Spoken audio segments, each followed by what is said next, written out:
कोई बाल ब्रह्मचारी होता है, कोई अपने उम्र के काफ़ी पड़ाव के पार करने के बाद 40 साल 45 सालों से अध्यात्म में मन जागता है तो वो साधु और सन्यासी बनता है। लेकिन क्या कोई शादी के बाद साधु बनता है या कोई महिला सन्यासी बनता है? सुनकर आपको अचरज हो रहा होगा, लेकिन ये हकीकत है।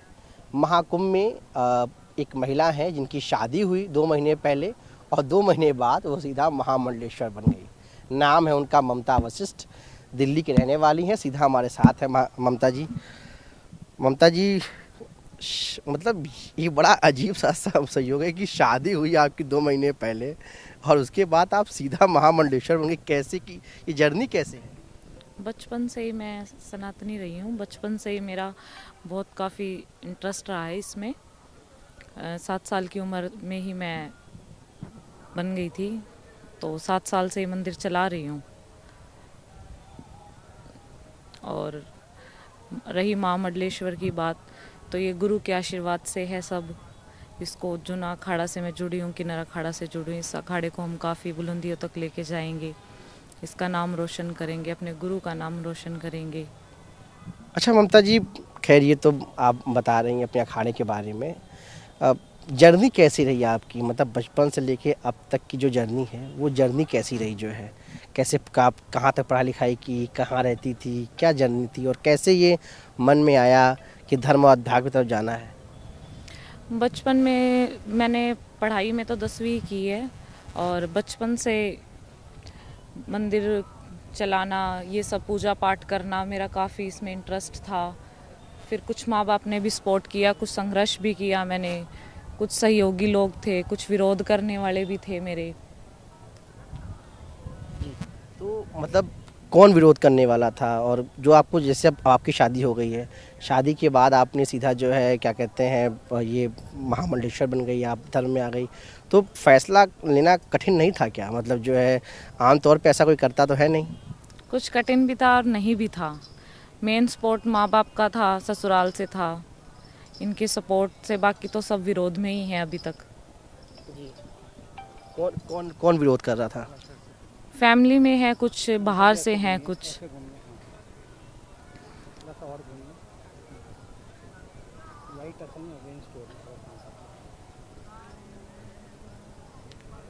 तो कौन, मतलब कौन सपोर्ट था, किसका सपोर्ट मिला, किसने विरोध किया? स्पोर्ट में तो सिर्फ माँ बाप ही खड़े हैं, हस्बैंड खड़ा है, ससुराल से खड़े हैं। विरोध में तो सभी हैं, आसपास से भी हैं, परिवार से भी हैं, जो इस चीज़ को अलाउड नहीं कर रहे हैं कि। तो उनका क्या कहना है? उनका कहना है कि अपना सांसारिक जीवन जियो, साधु संत की लाइन में क्यों जा रहे हो, अपना शादी किए संसारिक जीवन जियो अच्छे से, इसमें कुछ नहीं रखा है। जिनको जानकारी नहीं है वो तो विरोध में ही खड़े हैं, पर ये मेरी नज़र में तो गलत ही है। अच्छा, तो आपने ममता जी पढ़ाई लिखाई कहाँ तक की जो है? पढ़ाई लिखाई तो मैंने 10वीं ही की है। 10th पास? हाँ जी। और ये जो धर्म में अध्यात्म में जो मन है ये मतलब कब से लगना शुरू हुआ आपका? बचपन से ही। बचपन से? तो मतलब बचपन से आज तक अभी काफ़ी कथाएं वथाएं भी कही होंगी। हाँ जी, कथाएं भी की हैं। बहुत नेगेटिविटी होती है, जैसे इसका भी किया है, संतान का भी काम किया है, जिसको संतान नहीं हो रही है और किसी के घर में नेगेटिविटी है या किसी के अंदर नेगेटिविटी है, इसके भी करे हैं उद्धार। अच्छा, तो देखिए ममता जी हमारे साथ, ममता जी के पति भी हैं, संदीप जी यहाँ पे हैं, उनसे भी बातचीत करने की कोशिश करते हैं। संदीप भाई, पूछा नहीं आपने ममता जी से कि जब महामंडलेश्वर बनना शादी काहे कर लिया? देखो, शादी तो सब परमात्मा ऊपर से ही लिख के भेजता है। हमारा सहयोग था तो मुलाकात हुई हमारी। माँ बाप ने एक दूसरे के पिताजियों को, इनके पिताजियों से बात करी, हमें चुना, तो हो गया विवाह। अच्छा संदीप भाई, हमको पता चला कि आप प्रधान हैं वहाँ पे, तो एक एक जो है आध्यात्मिक कार्यों में, एक सामाजिक कार्यों में, हालांकि दोनों जुड़ा है समाज से ही। देखो, प्रधान तो क्या, पर ऊपर वाला बनाता है जी। और ये ऊपर वाले के सेवक हैं, अच्छा, तो मैं भी इसी रास्ते पे चल पड़ा। तो ममता जी एक निजी सवाल है, शादी मतलब अपने से हुई, मतलब अपने मतलब लव मैरिज हुई थी या परिवार वालों की? परिवार वालों की अरेंज। आपने इनको कब बताया संदीप भाई को कि अब मैं महामंडलेश्वर बनूंगी, अब मैं सब कुछ पारिवारिक मोह माया छोड़कर सीधा आध्यात्मिक फील्ड में? नहीं, रिश्ता हुआ था, सब बातचीत करके ही हुआ था। कि पता था इनको कि मैं साधनाएं करती हूँ, सात्विक जीवन जी रही हूँ, तो ये चीज़ें सब बात करके ही हुई थी। तो संदीप भाई, जैसे अब तो पूजा पाठ में, कथाओं में समय व्यतीत रहेगा, तो आपके साथ कैसे समय देंगी और आगे क्या गृहस्थ जीवन कैसे चलेगा, मतलब आप लोगों देखो मेरा जीवन तो बहुत कुछ सुधर गया है, मैं का? सच सुधर गया मतलब क्या, गलत लाइन में थे क्या? क्योंकि राजनीतिक तौर पे मैं चल रहा था ना, मैं घर समय दे पा रहा था ना कुछ। परमात्मा के चरणों में हमेशा सेवा करता रहता हूँ, परिवार के साथ भी रहता हूँ, इनके साथ भी रहता हूँ, पुजारियों से मिलता हूँ मंदिरों में, अब तो अच्छा लगता है। अच्छा, एक सवाल आप दोनों लोगों से है। ऐसे लोग कहते हैं कि पुरुषों की सफलता में महिलाओं का हाथ है, तो आप इनको देंगी कि आपकी सफलता में इनका किसका हाथ है, ये बताइए। नहीं, दोनों का ही है। इन्होंने भी मुझे सपोर्ट किया, मैंने इन्हें किया। ये कुछ इन्होंने समझा, कुछ मैंने समझा, दोनों के सपोर्ट से ही है। संदीप भाई, आप बताइए, क्या पूछना चाह रहे हैं आप? मतलब कितना सपोर्ट रहा इनका जो है आपके लिए? बिल्कुल पूरा पूरा। आप कितना सपोर्ट करेंगे अब इनके काम में? मैं जहाँ ये मेरे को बोलेंगे कि मेरे को ज़रूरत है आपकी, तो बोलने से पहले एक कदम आगे खड़ा मिलूँगा मैं इनको। अच्छा, बिल्कुल, इसमें निसंदेह कोई इसमें डाउट नहीं है। तो अच्छा, अब आगे आगे की क्या राह है, मतलब आप लोगों की जो है? आगे का देखो, आगे का ऐसा है कि अभी जो जिस अखाड़े से महामंडलेश्वर इनको बनाया गया है, इस अखाड़े की गरिमा को बनाए रखना है और जितना हो सके अपने सनातन धर्म का प्रचार करना है, भटके हुए लोगों को लीन करना है सनातन में। और जितने भी आपने देखा होगा, ये क्रिश्चियनिज्म थोड़ा ज़्यादा चला हुआ है, अभी हमारे लोग बहुत भटक रहे हैं।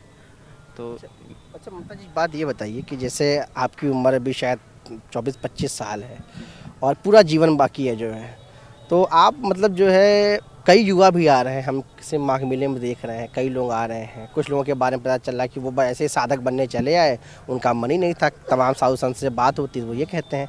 आपकी इस पर क्या राय है कि मतलब कब इंसान को जो है वाकई साधु बनने में आना चाहिए? ऐसे देखी देखा लोग चले आ रहे हैं, या कुछ कई ऐसे युवा हैं जो बस वाकई उनके अंदर इच्छा भी है?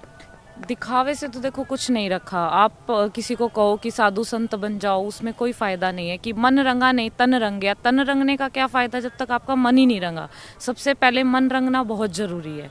मन रंग गया तो तन तो ऑटोमेटिकली रंग गया। भगवान को क्या चाहिए? हमारा तन मन चाहिए, तन थोड़ी ना चाहिए। आप ज़रूरी नहीं है कि भगमा बाना पहनो, पूजा पाठ करो। जब तक आपका उस चीज़ में मन ही नहीं है तो उस चीज़ का क्या फ़ायदा। सर, एक चीज़ आप ये बताइएगा कि अब जब शादी विवाह आप कर चुकी हैं, पूरा पूजा पाठ में लीन है, गृहस्थ जीवन का जो जर्नी है उसे कैसे पूरा करेंगी हम, मतलब? ये भी निभाएंगे। भगवान ये थोड़ा ना कहता है कि आप गृहस्थ जीवन में मत जाओ। सबसे कठिन तपस्या गृहस्थ जीवन की ही है। कि एक होता है तप और एक होता है ताप। तप में तो इंसान अपने लिए एक जगह बैठ के कर लेगा, पूजा पाठ करेगा, आराधना करेगा, वो तो तप हो गया। सबसे बड़ा ताप है ये कि अपना गृहस्थ जीवन साथ लेके चलो। ये सबसे बड़ा धरती पे ताप माना गया। भगवान ने कहा कि तप में इतनी शक्ति नहीं होगी जितनी ताप में शक्ति होगी। अच्छा, अब आगे की राह आपकी क्या है? आगे क्या प्लान है आपको? क्या करना है? क्या उद्देश्य? आगे की यही है कि अपने अखाड़े को बहुत आगे तक लेके जाएंगे। इनका नाम रोशन करना है, अपने गुरु का नाम रोशन करेंगे, अपने सनातनी को बढ़ाएंगे। जो लोग भटके हुए हैं, आजकल आपने देखा है कि लोग पैसा लेके धर्म परिवर्तन करा रहे हैं, ये चीज़ें गलत हैं। तो इस पे रोक लगाएंगे। जहाँ तक लड़ाई लड़ी जाएगी वहाँ तक लड़ेंगे, इसको रोकेंगे। बिल्कुल। तो देखिए, ये थी ममता वशिष्ठ और इसे संदीप वशिष्ठ। ममता जी को कल अब महामंडलेश्वर बनाया गया है किन्नर अखाड़े में, और उनका साफ तौर पे कहना है कि शादी के बाद से नहीं, पहले से उनका अध्यात्म में मन था और वो सामाजिक कार्यों में धर्म, सनातन के प्रति लोगों को लिए जगाने के लिए, धर्म के लिए काम करने के लिए लगातार आगे भी काम करती रहेंगी। महाकुंभ से अपने सहयोगी सचिन गुप्ता के साथ पल्लव मिश्रा, NTV इंडिया।